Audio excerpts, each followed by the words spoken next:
Hello, beautiful people. Welcome back to Global Happiness Today TV.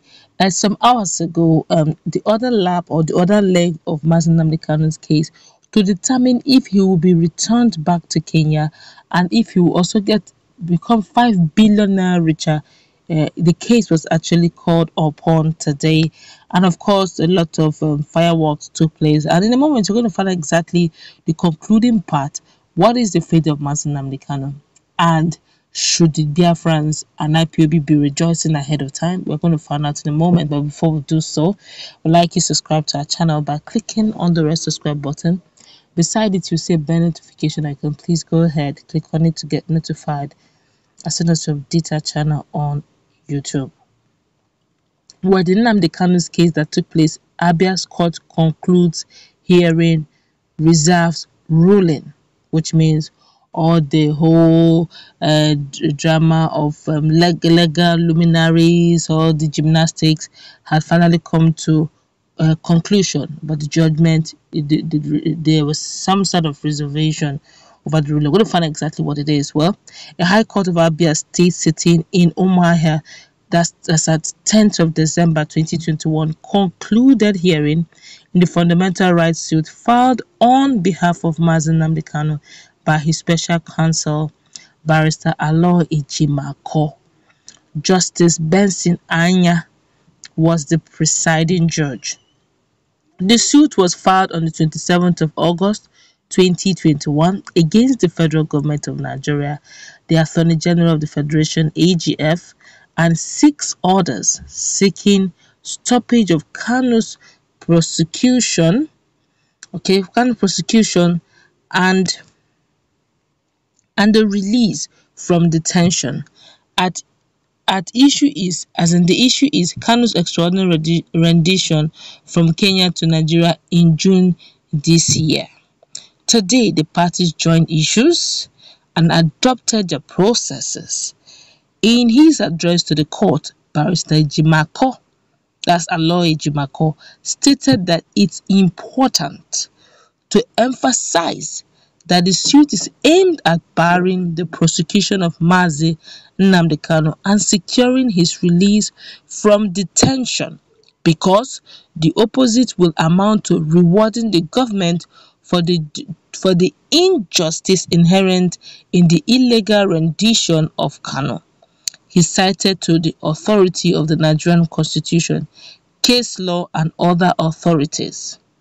In their counter-argument, the lawyers to the respondents, which included barristers Simon Enoch, as for the AGF, that the Attorney General of the Federation, Omo Osagi M for the police, Amos Story for the army, and C. Odukwe for the DSS, raised preliminary objections to the jurisdiction of the court to entertain matters pertaining to the federal government.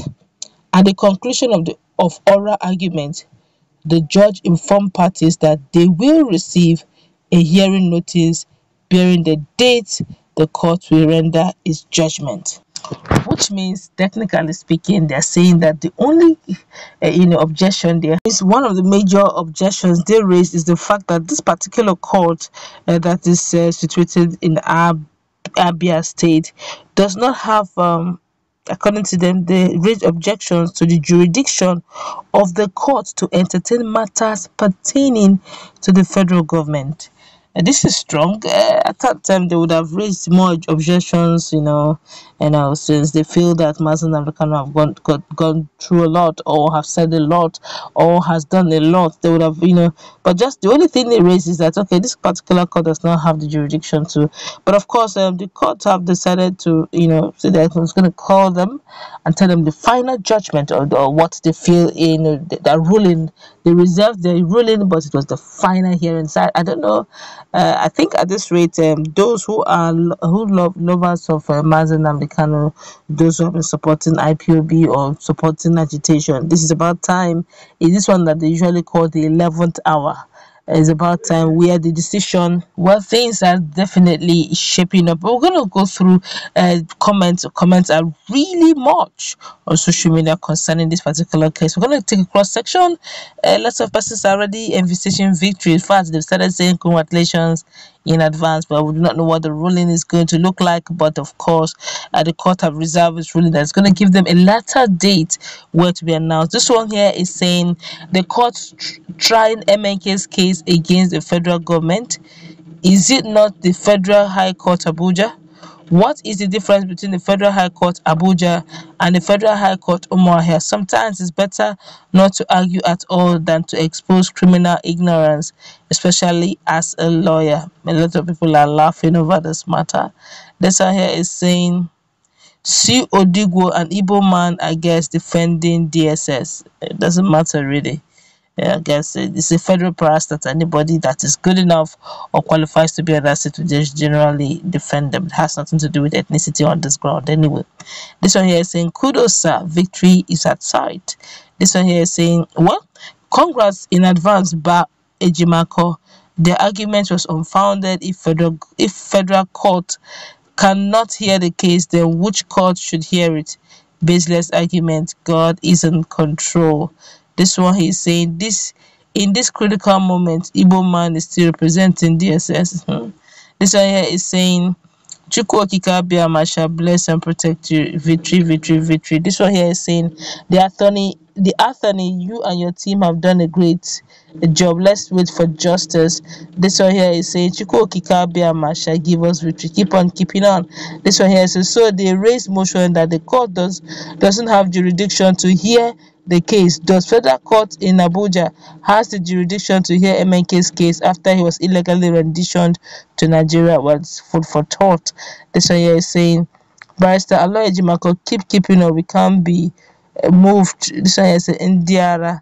Okay, so you can imagine the people saying that the Federal High Court doesn't have the jurisdiction to entertain this case. Which other court has the power to entertain it? Or is it because it is located in the east? Barrister Aloy Ejimakor, you have already won the case.